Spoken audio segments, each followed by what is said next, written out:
Yes, very good.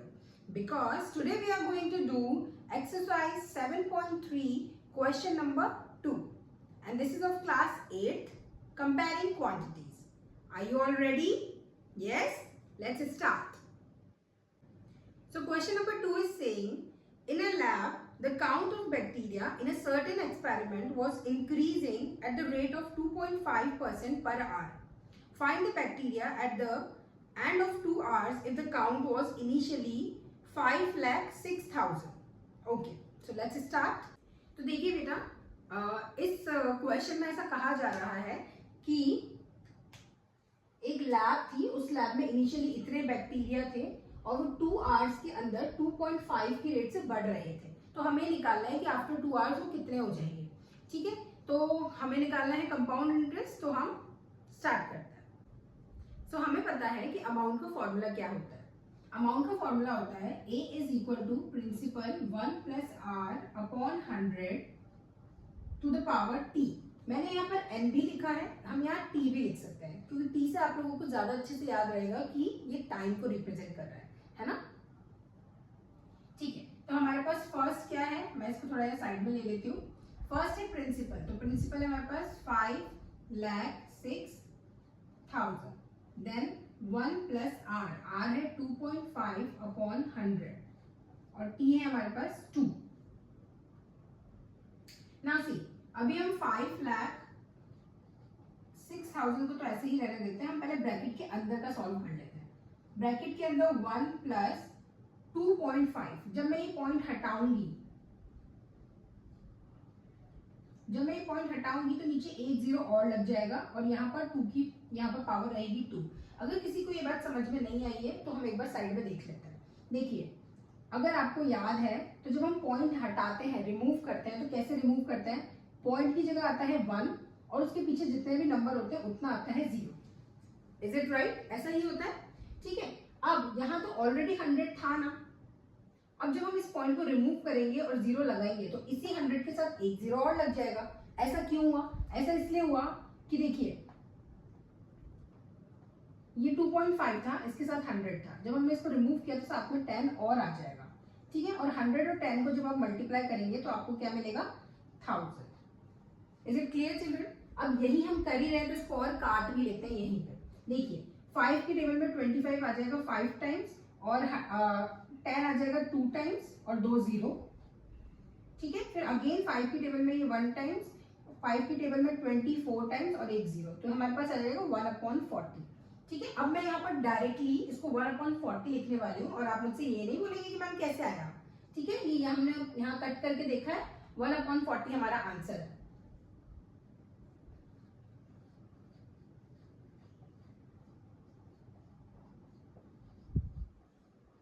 Is it clear everyone? किसी को confusion तो नहीं है 1/40 कैसे आया है? अब हमको उसको सिंपली सॉल्व कर लेना है। मैं ये रब कर रही हूं तो आप अगर उतारना चाहते हैं तो आप उतार सकते हैं।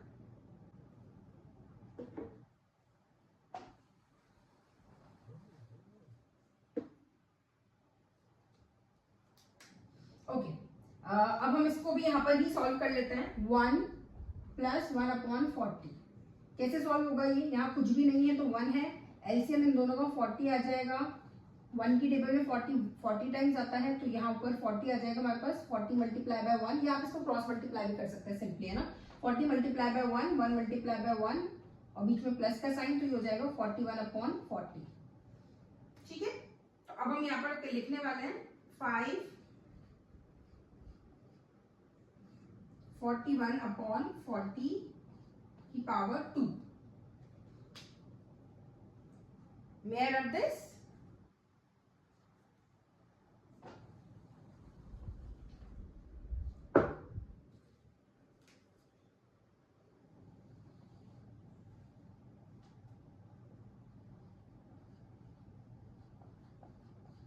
Into 41/40 into 41/40 है ना, यही है ना। ओके, 0 से 0 कट हो गया, 0 से 0 कट हो गया। अब हम देख लेते हैं अगर ये चीज हमारे पास कट होती है कि नहीं। तो 2 की टेबल में ये 2 टाइम्स, 2 की टेबल में इसको काटते हैं। 2 2 जार 4, एक बचा, 2 5 जार 10, 2 3s are 6 और 0 का 0। ठीक है, अब एक और बार 2 के टेबल में काट लेते हैं। 2 1s are 2, 2 2s are 4, एक बचा, 2 6s are 12 और फिर से एक बचा, 2 5s are 10। तो हमारे पास ये बचा 1 2 6 5 मल्टीप्लाई बाय 41 मल्टीप्लाई बाय 41 और अपॉन में हमारे पास अभी है 4। क्योंकि यहाँ पर 2 पूरा कट चुका है, यहाँ 4 बचा है हमारे पास। अब हम देख लेते हैं क्या ये 4 से और कट रहा है। 4 1 जा 4, 2 बचा 25, नहीं ये 4 से तो और नहीं कट रहा है। इसका मतलब अब आपको इन तीनों को मल्टीप्लाई करके 4 से डिवाइड करना पड़ेगा, है ना। तो हम यहाँ पर रफ में कर लेते हैं। 41 को 41 से मल्टीप्लाई करेंगे तो क्या आंसर आएगा, 1 और 4, यहाँ पर 4 1 जा 4, 4 4 जा 16, 1 8 6 1।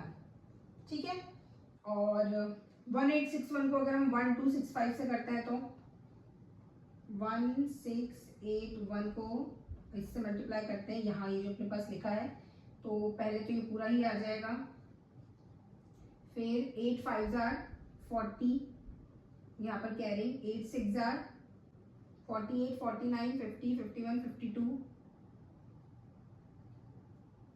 then 8 2s are 16, 16 plus 5 21, then 8 1s are 8 9 10। इसको थोड़ा सा रब कर देते हैं।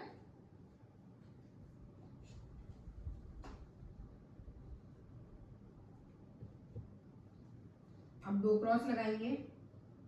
6 5s are 30, 6 6s are 36, 37 38 39, 6 2s are 12, 13 14 15, 6 1s are 6 7। अब 3 क्रॉस हो जाएंगे, फिर पूरा वही सेम टू सेम आ जाएगा। 5 6 2 1। अब इन सबको ऐड कर देते हैं। 5 6 4 9 10 16 and then 12 7 10 11 2 1 6, it is actually 21,26,465, so we can say 2 1 2 6 4 6 5, right. अब हमें इसको 4 से डिवाइड करना है, तो अब मैं पूरा रब कर देती हूँ। 2 1 2 6 4 6 5, इसको हम डिवाइड कर रहे हैं 4 से, isn't it? यही कर रहे हैं। ओके, तो पहला नंबर तो नहीं आएगा 4 की टेबल में, तो आपको 2 नंबर्स लेने पड़ेंगे। 4 5s are 20, 1 बचा, आपने ये नीचे उतारा 12, 4 3s are 12, माइनस किया, कुछ भी नहीं बचा, आपने 6 उतारा। 4 1s are 4, माइनस किया, 2 बचा, 4 उतारा। 4 6s are 24, माइनस किया, 6 उतारा। 4 1s are 4, माइनस किया, 5 उतारा। 4 6s are 24, अब माइनस करेंगे तो ये क्या 25 और 24 है ना, यहाँ माइनस करेंगे तो हमारे पास बचेगा 1।